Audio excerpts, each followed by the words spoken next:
This is a Muscle Cat Media production.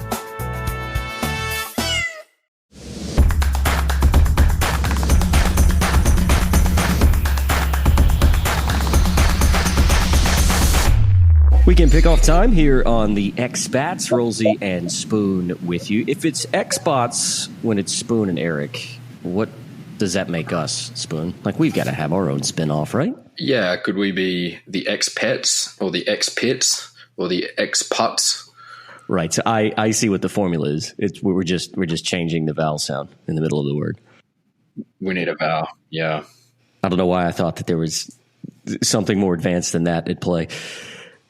If you haven't liked and subscribed or shared the podcast, be sure to do that. And hello again to a lot of our new listeners that we picked up during the U18 Baseball World Cup. It was a lot of fun covering that tournament, something that I think Eric and I are going to continue to do as years progress. But what we do on a Friday is our man Spoon typically leans us into some winners. That's why we call it the Weekend Pickoff. Usually Eric is here. He's not at the moment. He's in Buffalo. He was actually at the Bills win over Miami. Spoon and I said tongue-in-cheek that, I don't know what a bill is. I don't know that I've ever really put any thought into it. Is a bill an actual animal? Is it like the ice cream? They're not named after the ice cream, right? The ice cream's named after the team. Yeah, but I mean the mascot is a buffalo, but the town is Buffalo. It's always confused me, but I like your description of it earlier when I asked what is a bill, and you're like, it is a nickname for William. So maybe we just, from now on, they are known as the Buffalo Williams until Eric can give us any sort of indication otherwise. And the reason I bring that up is because the Toronto Blue Jays flying, the Buffalo Bills flying. But those who joined us earlier in the week would have seen or listened to our Destiny draft, where things have been neck and neck and neck. I think there was something like 7 points total separating the three of us. And so before we sort of get into it, and Spoon will give us his tips at the back end of the show, and we'll talk a little bit about some of the wild card races and those sorts of things that are heating up toward the back end of the season. But Spoon, why don't you just enlighten the good people on what's happening in Destiny draft?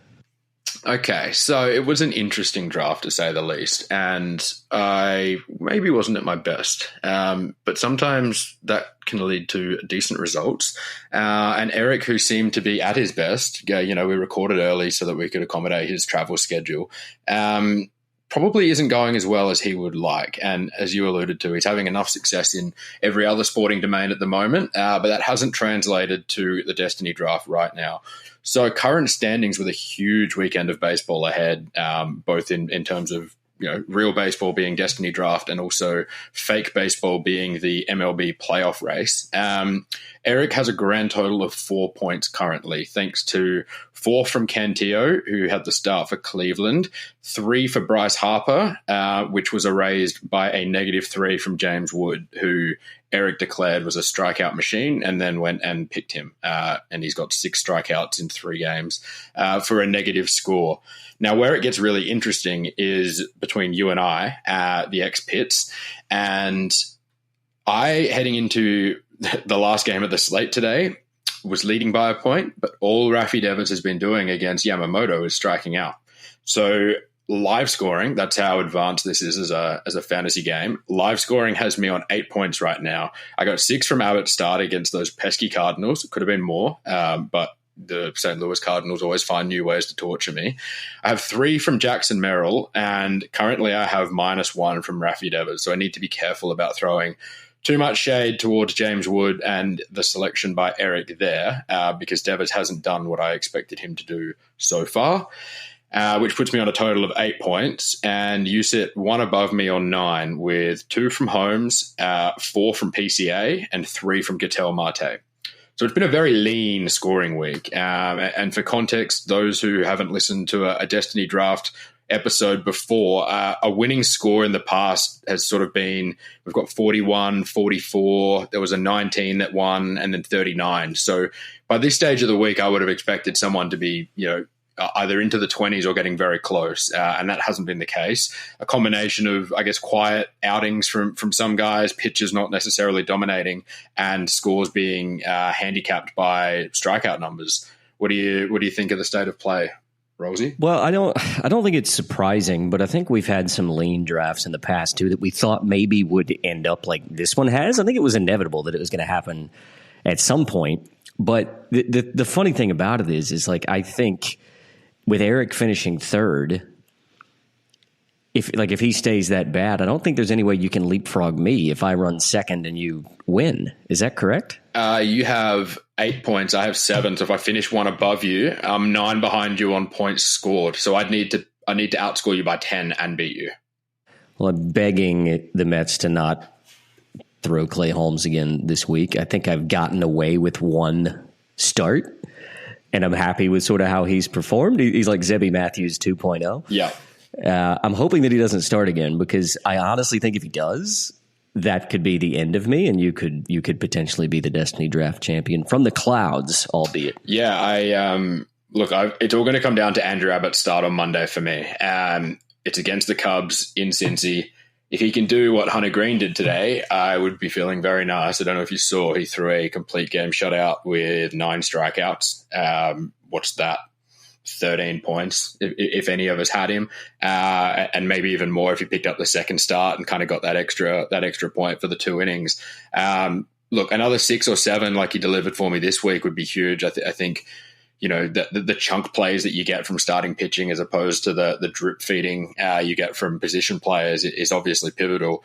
I need Rafi Devers to do more than strike out as well, because I'm sort of being capped there by strikeouts a little bit. But at the same time, you've had 5 strikeouts from PCA, who's kind of pulled his own score back a little bit too. It's going to be really interesting. I'm not sure who the Giants have this weekend. I'm just praying they go to Coors or something like that, and Rafi can put a couple in the bleachers. Who have they got? They've got the Dodgers at Dodger Stadium. I'm not in a good place right now. Well, I think the start against the Cubs, because we'll talk sort of a little bit about it as we progress here and sort of what that's looking like. The Cubs having wrapped up a playoff spot may help you in that instance, because who knows sort of what their lineup is going to look like as they progress into the weekend. But yeah, it's funny that we thought we were going to do this for the last time 2 times ago. We did it again 2 weeks ago, and things just keep getting closer and closer. Now it looks like it's going to come down to the wire again. Speaking of coming down to the wire, there's a few NL races that are doing so. And a running joke on this program for many who have not been listening, and we've picked up during that U18 World Cup, Spoon is a diehard Arizona Diamondbacks fan. And he has given up on this team no less than 24 times, I would say, this season. And now they find themselves, Spoon, somehow, some way,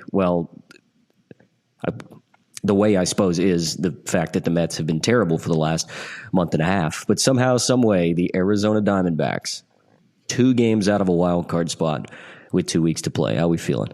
Look, to be fair, it doesn't sound great when you say it like that, but the general manager also gave up on this team. Don't forget, the most home runs by a player to ever be traded was when we gave up Gino. Obviously, Josh Naylor. Both of them have been doing great for Seattle, got them sort of right where they want to be. So I think you can forgive me for maybe thinking the team didn't have it in them to make a run like this when the general manager has put his hand up and said, like, this isn't going to be a year. We think we can play meaningful games in September. And look, you're right. It's not really fair to credit any of the teams that are in this hunt right now with doing anything unbelievable. It's just been the utter collapse of the Mets that's made this interesting. We really needed to win the game yesterday that, I think I sent in the group chat 4 or 5 times. I'm really sad. Brandon Pfaadt with 9 shutout innings, 1 hit baseball, had the winning run on third with 1 out in the 9th and the 10th, couldn't get him home, gave up 5 runs in the 11th. It just feels like being 1 game back instead of 2 games back with 9 games left is an enormous difference, especially given the 9 games left for Arizona, 3 against the Dodgers, 3 against the Phillies, and 3 against the Padres. Look, if the Arizona Diamondbacks sneak into the playoffs from here, they are going to be a very tough team to beat, because if you can go, they're effectively going to have to probably go 7-2, maybe even 8-1. If they go 8-1 against the 3 best teams in the National League, Milwaukee, but that's probably where I've got those three teams, then look out. And it's about when you play your best baseball. But I do think there's a very good chance they're going to finish 1 or 2 games outside, and it'll just be that year of what could have been. But for the last time officially, unless we sneak in, let's declare the next 10 days are the biggest 10 days of the Arizona Diamondbacks season. And that's all I was trying to get out of you. I just wanted you to say it one last time with that just sort of no teeth grin staring back at me, knowing that it's probably in vain, but you are right. It is the most important 10 days for the Arizona Diamondbacks coming up. So here's where things sit today. In the NL West, the Dodgers are up at last check. I mean, again, we are doing this while games are in progress. 2.5 games over San Diego, and they own the season tiebreaker. Their magic number is, I believe, in and around 7 at the moment. The Dodgers finish at San Francisco, at Arizona, at Seattle, and then they play San Diego and the White Sox. So it's their run home is not easy by any stretch. The rest of the NL picture, the Brewers, Phillies, Cubs, they've all clinched postseason spots. LA probably is tracking as that 3 seed if they do end up clinching. So where you've got now is the Cubs are sort of your number 1 wild card. The Padres looking like maybe the number 2 wild card. And the Mets, if they are able to hold on, would get that 3rd wild card spot. I suppose, the Chasers, the D-backs, the Giants, the Reds, all sort of there within 2.5, 3 games of that 3rd wild card. I suppose the Mets did widen that this week with a win over San Diego, but they are fledgling. That is for sure and certain. On the other side, so the American League West, the Astros and Mariners, they're tied at last check at 84 and 69. That may have changed today, Spoon. You might be able to update me on that. But they play each other this weekend in Houston, so that series is likely going to decide that division. The Rangers are 5 games back as we currently have a look. And then the AL wildcard snapshot. So the Yankees, the Astros, the Red Sox, they all hold the wildcard spots at present. The Guardians have been red hot. Like, we haven't talked about them hardly at all. And the last 10 days that the Guardians have had has just been unbelievable. So, look, there's a lot sort of still at play. I mean, you look at how well the Mariners have been playing. I mean, they've been red hot as well. It's really the only reason why they're still in that division race. Guardians at one point, I think they lost recently, but at one point they were 9 of their last 10. The Dodgers are playing good baseball. The Blue Jays are playing good baseball. Obviously, the Mets have been cold. The Padres haven't been great. The Rangers have basically fallen out of that divisional race in the last week. Where, when you look sort of at all of that's happening, because there is still a lot sort of at play, what is the biggest storyline for you heading into the weekend? Well, outside of the obvious, which is the Destiny draft storyline, and for how up to date this is, I can proudly share that Rafi Devers just drew a bases loaded walk to pick up an RBI and tie me with Rolsey, and he's still sitting his fine ass on first base right now, hopefully coming home to give me the lead. But to your question, I think it's quite an obvious one for me, and I've got a bit of a vested interest in tomorrow's game as well. A bit more on that later when we talk picks. That Mariners-Houston series is going to be awesome. Like, it's not just for the division, but there's kind of wild card implications there too. And what's crazy is the Tigers have slowed down, right? So there's a chance to kind of leapfrog and pick up like the best record in the AL, depending on who kind of wins and doesn't this week. But just looking at the probable pitcher lineup for the weekend, Seattle versus Houston, the playoff situation obviously changes very much sort of depending on who not only wins the division, but maybe picks up that bye and doesn't have to be a division winner that plays a wildcard team. That is, all eyes for me tomorrow. Hunter Brown, Brian Wu, game 1. Let's go. So, I mean, the series this weekend are actually outrageous. So you've got that Mariners-Astros series, as talked about just a second ago, the Dodgers and the Giants. LA's magic number, I believe at last check, was at 7. San Francisco is still sort of clinging to hope in the wild card race with some other teams. You've got Phillies and Diamondbacks. Obviously, the Phillies are still chasing the number 1 seed.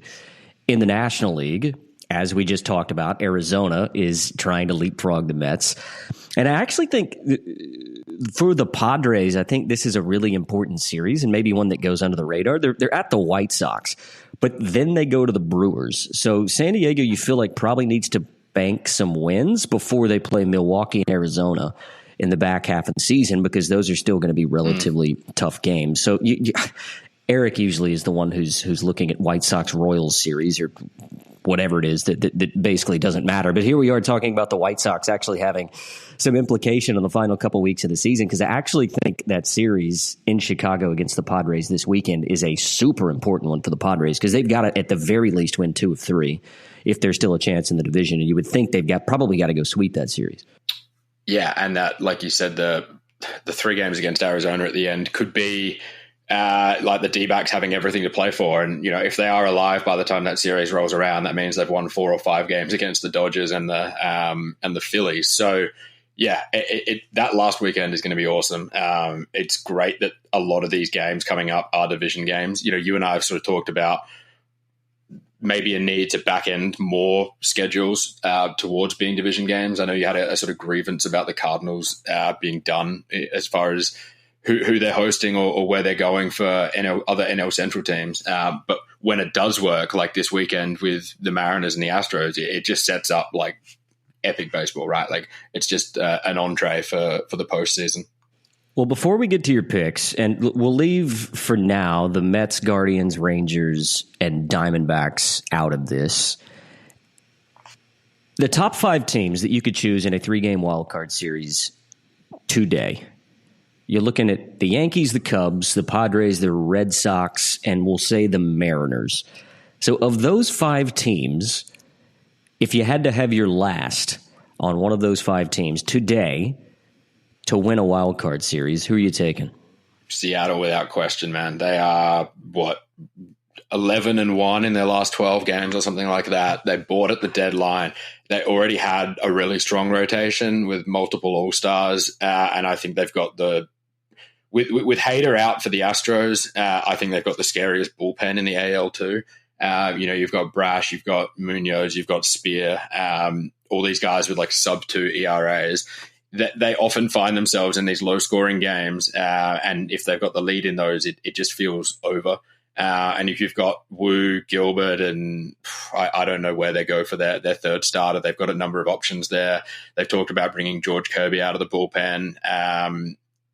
I think Seattle, the way they're constructed right now, I will be investing on come October, because what has happened when you go and add, Gino Suarez and Josh Naylor to a lineup that was probably 4 or 5 scary hitters, all of a sudden it becomes like 7, terrifying kind of power threats. Second half, Julio is like a genuine thing. It seems like every year after the break, he comes back and just destroys baseballs.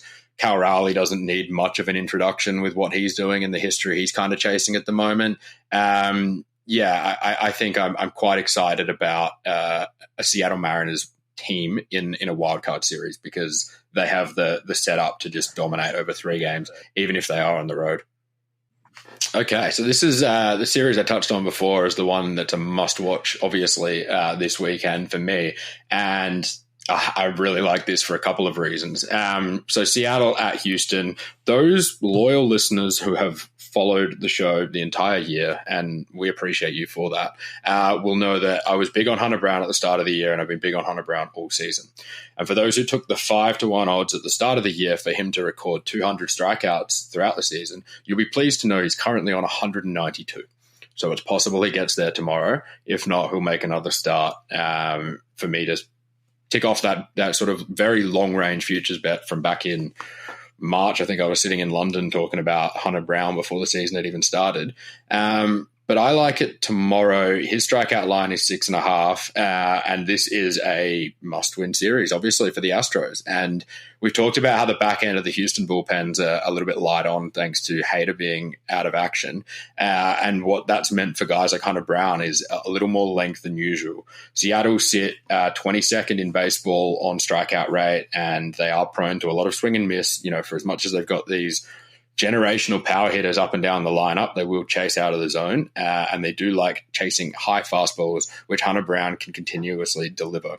So over 6.5 strikeouts tomorrow at $2.20, and it would be great for me if he kept going a little bit beyond that and got the 8, so that I don't have to worry about any sort of rotation, resetting shenanigans that might happen in the last week to chase that 200, because whilst you'd say it's in the driver's seat to pick up 200 when he's at 192 with maybe 2 starts left. Stranger things have happened, and I kind of did think that he would have had it put away by now, given the pace he was on earlier in the year. So Hunter Brown, 7 or more at 220, and I'll be a very, very happy man if he gets the 8 tomorrow. I'll keep rolling onto the second one, and we can discuss them both together. Look, I thought Hunter Brown was a very genuine chance to win the AL Cy Young this year. He is going to finish third. I think there's very little doubt around that. Maybe Max Fried takes third off him, but I think Hunter Brown will finish third. I also want to look at the guy tomorrow who's going to finish second, and that's Garrett Crochet. He has been phenomenal, and I don't think you can entirely rule him out of winning the thing, even though Scooble's been better and has been doing it, all year long. The recent starts for Crochet have just been absurd. His strikeout tallies, 11 at the Yankees, 7 at the Orioles, just 4 against the Guardians, but Cleveland are always a great strikeout prevention team. Then he had 10 in Sacramento, and he had 12 more again against the Yankees. He faces a Rays team tomorrow that have been slipping down the strikeout rate leaderboard all year, and they now sit, where were they? 23rd, just below Seattle. Their strikeout rate is almost the same at home as it is on the way, up near the 23% mark. And you can get a really nice player performance double for Crochet tomorrow. 8 strikeouts for Crochet and the Red Sox to win, $2.60. Boston must win in, that AL wildcard race, and also trying to get superior seeding. I just think it's a clear mismatch. It's a hot team, and it's their best pitcher on the bump who's going to give them as much length as they need.